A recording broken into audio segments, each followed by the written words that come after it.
Hello friends, मी मनीषा रेसिपीमध्ये आपलं खूप खूप स्वागत. आज आपल्याला तांदळापासून असं छान असं पीठ तयार करायचं आहे. तांदळाचं घरगुती, घरच्या घरी. बघा, अतिशय छान असं पीठ तयार झालेलं आहे. हे पीठ कसं तयार करायचं, अतिशय साधी सोपी रेसिपी आहे. बघा, हा जो काय आपला तांदूळ असतो, कुठलाही तांदूळ घ्या मग तुम्ही. त्याच्यासाठी बासमतीच तांदूळ पाहिजे किंवा चांगलाच तांदूळ हवा असं काही नाही. रेशनचा तांदूळही घेतला तरी चालेल. आपल्याला तांदळाच्या पिठापासून वेगवेगळ्या रेसिपी करायच्या असतात आणि त्यासाठी हे पीठ विकत न आणता आपण घरच्या तांदळापासून असं झटपट तयार करू शकतो. त्यासाठी मी या ठिकाणी हा जो काय आपला साधा तांदूळ आहे, तो तांदूळ या ठिकाणी मी पाण्यात 5-6 घंट्यापूर्वीच भिजवून ठेवलेला आहे. 2 माप तांदूळ मी या ठिकाणी घेतलेला आहे. बघा, आपला तांदूळ छान असा भिजलेला आहे. कमीत कमी 6 घंटे तो भिजवायचा आहे किंवा रात्री भिजवायचा आणि सकाळी काढलं तरीही चालेल. आता मी हा 6 घंट्यासाठी पूर्वीच भिजवलेला होता. 2-3 पाण्याने आधी त्याला स्वच्छ धुवून घेतलं आणि त्यानंतर त्याला भिजवायला ठेवलेलं होतं झाकून. आता मी हे पाणी काढून घेते. पुन्हा एका पाण्याने त्याला आपण धुवून घेऊ. आपल्याला या तांदळाचं आता पीठ बनवायचं आहे.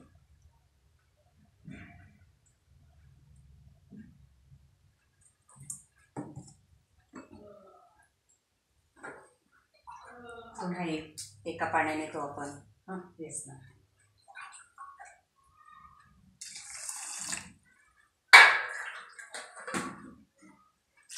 चांगल्या पाण्यातून हा तांदूळ काढून घ्यायचा.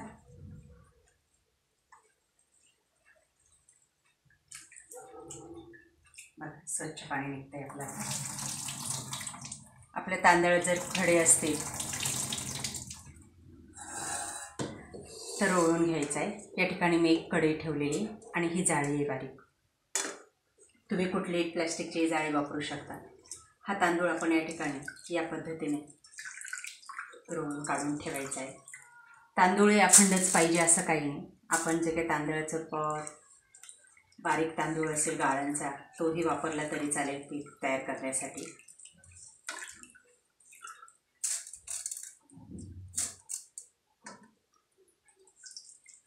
या पद्धतीने सर्व तांदूळ आपण काढून घ्यायचा आहे.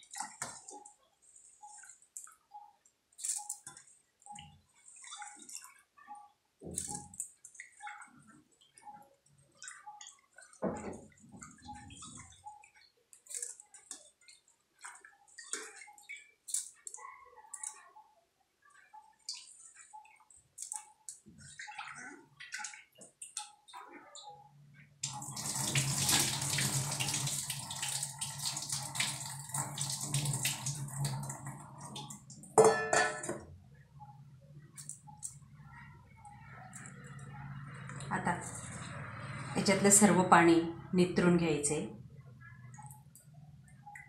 15-20 मिनटं याला असंच राहू द्यायचे. हे सर्व पाणी नितरल्यानंतर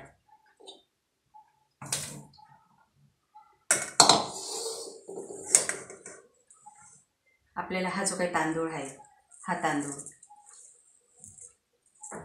एका कॉटनच्या कपड्यावर किंवा साडीवर नाहीतर पेपरवर रात्रभर पसरवत ठेवायचं आहे किंवा 10-12 घंटे फॅनखाली आपल्याला ठेवायचं. त्याला उन्हामध्ये वाळवायचं नाही.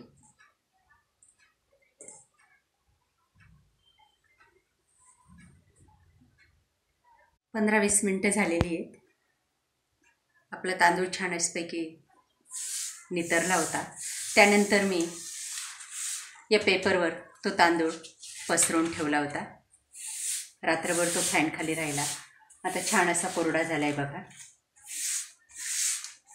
आता हा तांदूळ आपण मिक्सरमधून काढून घेऊ.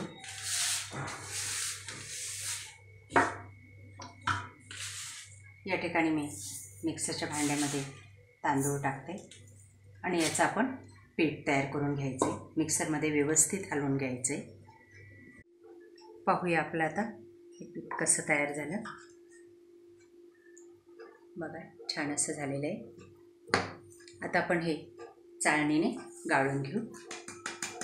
थोडीशी कणी राहिलेली असते आणि जर आपण जाड पीठ वापरलं तर आपण जो काही तांदळापासून पदार्थ बनवणार असतो तो व्यवस्थित येत नाही.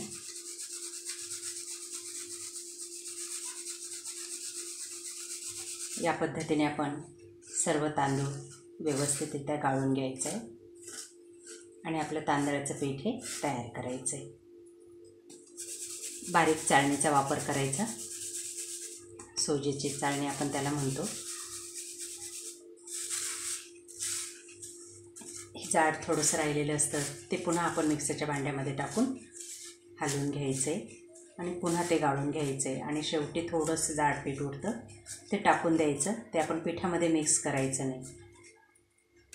जर आपण ते मिक्स करून दिलं तर आपण जे काही तांदळाच्या पिठापासून पापड, अनारसे किंवा वेफर्स वगैरे बनवतो ते व्यवस्थित बनत नाही. बघा आता आपण एवढं उरलेलं आहे. थोडंसं निघतंच ते, त्याच्यासाठी आपल्याला गाळवायचं असतं. आता हे आपण पुन्हा एकदा हलवून घ्यायचं आणि खूपच थोडंसं असेल तर त्याला टाकून द्यायचं आहे. अशा पद्धतीने आपलं छान अशी तांदळाची पिठी तयार झाली बघा.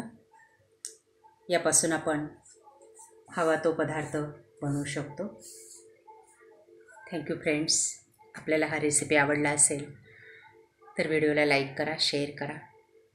त्याचबरोबर यासारख्या नवनवीन रेसिपी आपल्याला हव्या असतील तर कमेंट करा. थँक्यू.